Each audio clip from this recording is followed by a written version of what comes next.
On the one hand, there is nothing fundamentally new in terms of the substance of the report. But on the other hand, what it does in a new way is bring together with unprecedented force and clarity the range and extent of Russian influence operations in the UK over a number of years, and also draws attention to the inadequate responses of successive governments to this.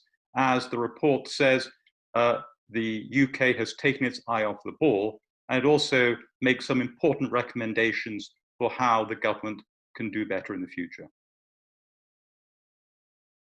The report notes with surprise the failure of Britain to do this, especially given the precedent not only of the Scottish independent referendum, what had clearly happened in the United States in 2016 and been thoroughly investigated.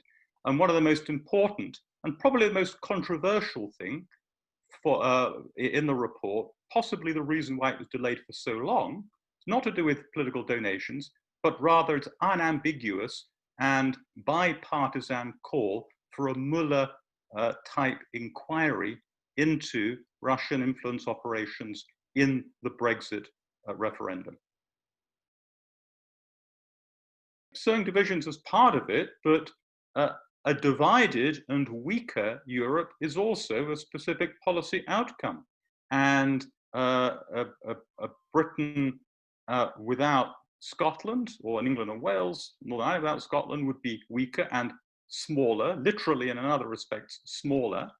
And an EU without Britain, and Britain without the prosperity of access to the single market, is also likely to be weaker. There's no serious disagreement now about that, actually.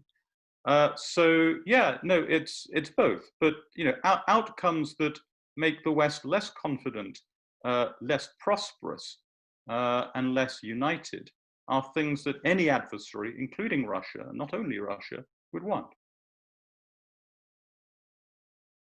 Most important thing is the recommendation that from now on, Britain's thinking and policy towards Russia be more joined up and united, and also that from now on, policy should be less reactive, less slow, and more assertive. And underlying all of that, the report emphatically points to the extent and the seriousness of the Russia challenge. And there can now be no doubt, no skepticism about the extent of the challenge that Britain, and by the extension the West, faces.